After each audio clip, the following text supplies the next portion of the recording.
Welcome back, everybody. It's another edition of New Guitar Day. This Guitar Day, New Guitar Day, is New Replacement Guitar Day. This is the replacement for the GearIT thin line Telecaster last week that had a defect in the pickups. And as you'll notice, Amazon in their infinite wisdom sends this guitar in this giant box. And as you will see, they put it in this giant box, but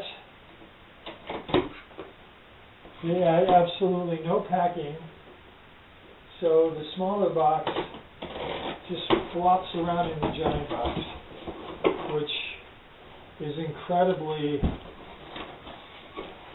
I don't even know what to say. To me it's ridiculous that they can't figure it out, that if they're going to put a guitar in a giant box, that they need to put some kind of packing material in there. So anyways, this is the replacement. This is the GearIT GTL 200 Shoreline series. And I'm going to pop it out of the box and weigh it and then play it. And cross my fingers. It looks like it's a first time out of the box. Doesn't look like it's an open box. Usually you can see that it's been retaped. After a while you sort of get used to the things that you need to look for. Some people are sneaky. They'll try and send you a guitar that's been open, but I don't think this one has. I think this. Although the other one I got also was that. Same stuff, your little pack of free stuff. They put the extra foam in there, which is a nice touch. The other guitar was sort of weird because it was almost completely in tune and the strings did not need any stretching, which is very unusual. Usually when you get a new guitar you have to stretch the strings a few times. So I'm going to go ahead and weigh this while it's still in its bag because I can't imagine the bag adds any weight, and I'll be right back. Well, the first one that I had last week came in at a stout 8.2 pounds. And this one's a pound lighter, 7.2. So that's always a good thing. That makes it more in line with the thin line.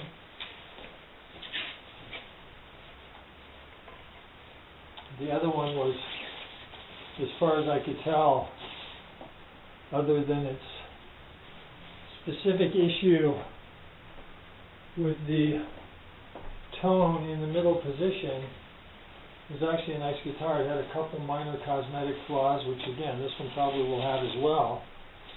Some people have reported varying degrees of issues with these guitars. Hopefully, this one does not suffer. The wood looks very nice. It's got the, of course, that neck is the neck to die for. Pickup looks incredibly low, which everyone talks about. I don't see any obvious finish flaws. The neck pocket looks good. You know, there's always something that's going to stick out after you stare at it for a while. But at this point I don't see anything that, you got a little ding dong here. I could care less about stuff like that. I would not send a guitar back for something like that.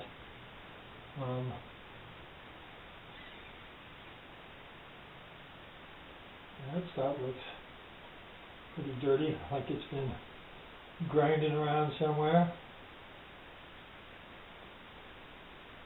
And it's funny, the finish on the neck looks a little more muted, which is not a bad thing, but it almost looks like it's a cross between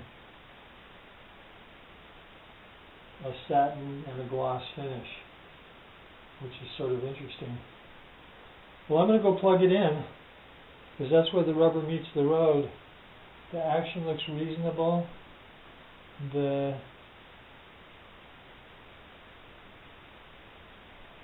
bridge looks a little wonky.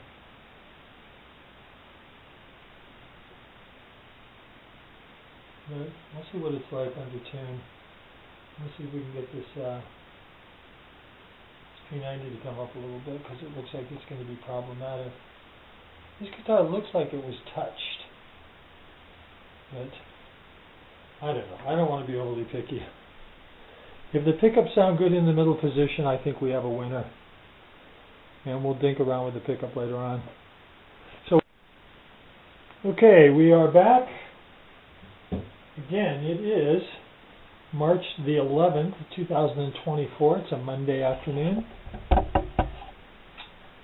Just got this guitar in, and again, this is the GearIT GTL 200 Shoreline series. It's their iteration of a Fender Telecaster thin line, and this is the second one that I've gotten. The first one I sent back due to what I perceived as a defect. And now I must confess, if it's a defect, it's a built-in defect, because this guitar does the same thing. And the easiest way to describe it is that in the neck position, sounds fine. In the bridge position, it sounds fine. But when you put it in the middle position, if you don't roll off the tone like 90% and more, it just sounds incredibly tinny and fragile. Maybe that's the way the guitar is. I mean, who knows? Here's the good news, and everyone loves good news. Other than a few songs, I play 90% in the neck position, which is just the P90, and it sounds just fine. And a lot of people, again, in the land of opinions, claim that a P90 has to be as close to the strings as possible, or really close. This one's set pretty low, sounds fine to me. I've got other P90 guitars, the P90's low, sounds fine to me. Again, maybe it's more of an on-stage thing when you've got a lot of power or volume. For living room playing, it sounds just absolutely fine. This guitar has a couple minor finish flaws, which for the price point, you just close your eyes and you look the other way. It's no big deal. The ash, supposedly ash, I don't know what it is, wood on the top looks really nice. I prefer it to the other one that I had. And this guitar is a pound lighter. And again, as you all know, or you may know, or I may have mentioned it more than once, I prefer lighter guitars. And the other one was 8.2, and this one weighed in. I weighed it twice, 7.2, which again is a nice weight. If it was a solid body Telecaster, it would be considered a light Telecaster, at least based on my experience. For a thin line, again, the two thin lines that I've had were in the middle to upper 6, but 7.2 is certainly well within reason. One of the interesting flaws, which is just, again, it's a budget guitars, you don't expect custom shop work. Of course, as I've mentioned before, the neck on these are just delightful. But whoever put in the frets, this fret right here is a little too far over. But because it's so smooth, you don't even notice it. And what's interesting is there is some smuts on the finish. So whoever did this guitar didn't really clean it very well before they shipped it out. But, you know, now I'm going to add my smuts to it. But like you can see right here, you probably can't see that. Of course you can't. Where my thumb is, I'm going to take a still picture of it. But the finish is not quite a full gloss. I have no idea how their serial numbers work. It says this is 00349. I have no idea what that means. I doubt it's the 349th. But this guitar does look a little, you know, smudgy. But hey. All in all, a great deal. On sale at Amazon right now. $98, 10% coupon, $88. No tax if you live in Montana, shipped to your door. And it's certainly, in my opinion, equal to, you know, Squire Bullet, now the Sonic. The affinities have really stepped up, so it might not be quite as, but it's almost as good as an affinity. And I sold all my classic vibes, not because they were bad guitars, but they just, you know, weren't what I was looking for. And this is more what I'm looking for. I'm definitely a charter member of the, if I can get it under $100 club, I'm in. I like it. I like that price point. And again, for what I'm doing and how I'm playing and my situation, that's the place to be. It would be foolish for me to be spending more than that for guitars. So again, very happy.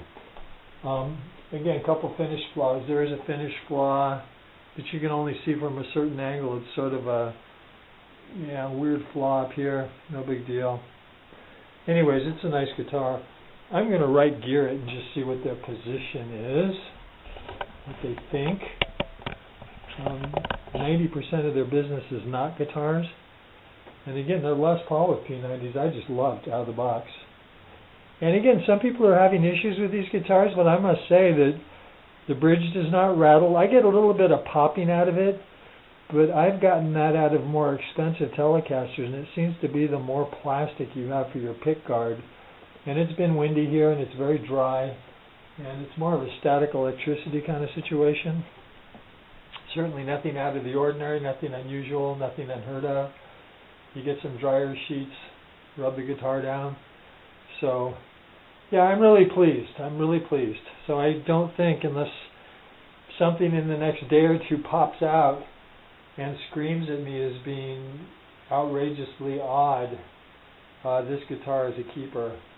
And like I said, now I'm sorry I sent the other one back, because apparently it wasn't a defect. It's just a characteristic of this guitar.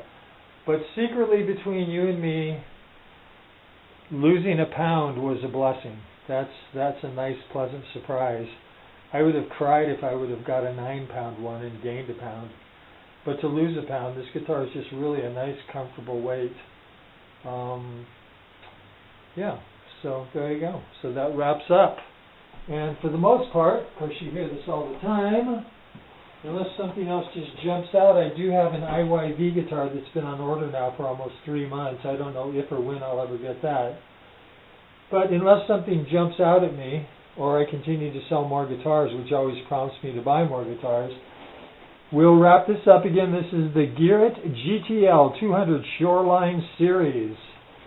Their version of the Fender Thin-Line Telecaster, and they did a really nice job. And even at its regular price, if you get one that's like pretty much absent any issues, $130 is a good deal. And you get the GearIT gig bag, which again is not quite as robust as the mono-price gig bag, but you get a nice little bag of treats, which most people will agree they're pretty cheap, but you know, they add to the value of the guitar. And if you're a youngin' and you're looking to get into playing guitar, it's nice to have just a few things show up with your guitar: a cord, a tuner, a strap. Everyone says what a crappy strap it is. Hey, if the strap holds the guitar over your shoulder, it's good enough. So anyways, thank you for joining me. Have a fine afternoon. We are in the final week of winter. Close. No, actually we've got just a little over. Of course, up in Montana, that means nothing, because some of our biggest snowstorms come at the end of March and in April. But for the people that are further south, spring is knocking on your door. So get ready to enjoy, hopefully, a nice spring. Thank you very much. Welcome back, everybody. It is now Sunday afternoon. It's March the 17th, 2024.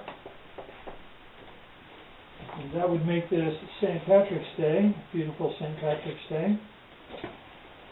And I got this guitar a week ago on Monday, so I've had it for 6 days now. I was just going to put the video together and post it. But I've been playing the guitar for a week, and I thought I'd come back and offer a little more depth on my feelings about this guitar. And overall, this is really quite a nice guitar. And for the price that they're asking for it, $88 and change on Amazon, it's a really, really, really good guitar. I think they were originally asking $200 for it, and again, if they were a little more on top of their quality control, as far as I'm concerned, it'd be worth $200. I mean, again, that's in Squier Sonic territory, and Squier Sonic doesn't have anything that's even close to this. Plus, the model is sort of unique with the P90 and the humbucker and the split coil. Does it matter in the big picture? No. My other one didn't have as nice a figurine in the wood, but that's really nice. That's really sweet. Now they claim this is a match. I don't know, nor do I care. The components on this guitar are definitely lower quality. The output jack is flaky, but it works. The tuners are flaky, but they work. The potentiometers are flaky, but they work. The pickup selector is flaky, but it works. The bridge saddles are flaky, but they work. You know, I mean, again, at this price point, you certainly can only expect lower quality components. The neck is absolutely beautiful. I wish that they wouldn't have followed the Squier Classic vibe and put so much tint in the stain. It really is an overkill. If they would have just done a light stain, visually it'd be more appealing. But I can't find any high frets. I don't have any dead frets. It doesn't choke out anywhere. The fret ends on this guitar are a revelation. This and the Les Paul that I got from GearIT have the rounded ball ends, and that's just stupendous. They cut corners a little. I don't know if they have a machine putting in their frets, but up here one of the frets is a little too far this way, and you can feel it. But the end is so smooth that it doesn't really matter. So again, they really just did a nice job overall. The headstock's a little weird, but you know, when it comes to headstocks, it's about function over form. I don't really love the Fender Classic Iconic Telecaster headstock, but you're used to it. You've seen it for 50 some odd years, and so that's sort of the standard. And to skirt around copyright and trademark issues, they have to make their headstock a little different. You know, how much time do you spend staring at your headstock when you're playing? If you are, look at something else. So it does what it's supposed to do. The three choices of color on this guitar were black, not seafoam green, but ocean green, light pastel green, and this. I chose this because, for a couple reasons, I like the wood, and they tend to give you visually a nicer piece of wood when you can see it. When they paint over it, who knows what you're getting? Again, who cares? Who should care? It would have been nice, I've seen it on guitars that are even less expensive, to put binding in the F-hole. But when you look at it, especially from a distance, the wood is light colored, so it looks like binding. So that's fine, it doesn't matter. And I'm having no issues with the bridge. Some people are definitely pointing out that the saddles are as cheap can be, and that the set screws are stripped and the saddles start to fall, and maybe that will happen soon. You can pick up a set of replacement saddles for decent ones for $15 and replace them, and that's taken care of. So again, overall very satisfied. Now, how satisfied, you say? So much so that I actually bought another one of these that's going to come at the end of the week. The first one that I bought and I sent back because it has an issue. This has the same issue, which from what I can tell is potentially either a wiring issue, because when you're in the middle position and you put any, unless the tone control is completely off, you just get a really harsh, thin, not a good sound. But then I started messing with it, and I'm starting to think that maybe it's an issue with the tone potentiometer and not wiring, because it sort of comes and goes, and if it was a wiring issue, it wouldn't come and go. So maybe it's a flaky potentiometer. Anyways, I spend 90% of my time playing in the neck position on the P90, and the tone control works fine there, and the tone coming out of the P90 is superb. The first guitar that I had weighed 8.2 pounds. This one weighs 7.2 pounds. Most of the people that are getting these say that it's on the heavier side. But even at 8 pounds, that's certainly well within the realm of most Telecasters. I think what it is that most people see thin line, and they see the carve, and you know, if you're talking about a Fender or a Squier thin line, those weigh in the upper 6 pound range.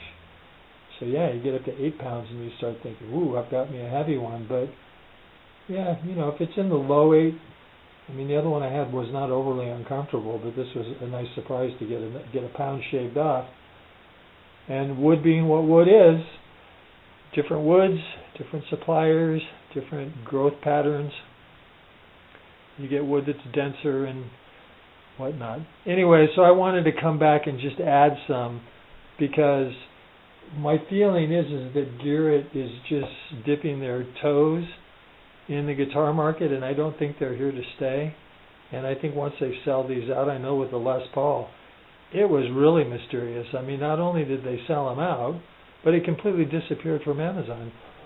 There's lots of guitars on Amazon that haven't been sold in years, but if you put the name in, the guitar still comes up, it shows what it is, it shows the reviews. Their Les Paul just completely disappeared, and I have a feeling the same fate awaits this. Now, if you go on the GearIT website, they're asking $199 for these guitars. So, yeah, and then they've got the, I think it's called the Shoreline Series Stratocaster type guitar that are also on Amazon, only one color, the Metal Flake Gray. They also had the Surf Green, and I think they had sort of a Daphne Blue color. On the GearIT website, they want $250 for those, and yet you can get them at Amazon for $98 with a 10% coupon off, $88 shipped to your house. I don't need or want another Strat, so I'm avoiding the temptation of those. But this just really looked nice, and in person, it looks just as nice, if not better, than on their website. Again, your mileage may vary. I feel really lucky to get what I consider to be a sort of a matched bookmark open fold on the wood grain. But in the end, it really doesn't matter. So, there you go. So that's the final wrap-up. Again, this is the GearIT GTL 200 Shoreline Series. This is their version of the Telecaster thin line, and again, I think it's an incredible bargain. And even if you do have a few minor issues with it, I mean, really, go online and see what you get for $88 these days, and that's including shipping. You know, if you buy a used guitar from Guitar Center, shipping is $22, and that's their preferred rate. When I sent the first one of these back to, I think it goes back to Hebron, Kentucky, I asked them, well, how much would this cost if I were to ship it without a preferred rate? And she said $60. So, I mean, you know, there's the reality of shipping these days. And when you can get this for $88 shipped to your front door, I say push that buy button now. And if you don't like it, don't blame me. That's why my comments are turned off, because I can remain anonymous and bulletproof, and if I give you bad advice, you can't chop me up for it. But, you know, and keep in mind too, and it's something that I try to never abuse, but Amazon free returns, right? So now you're not even taking a chance.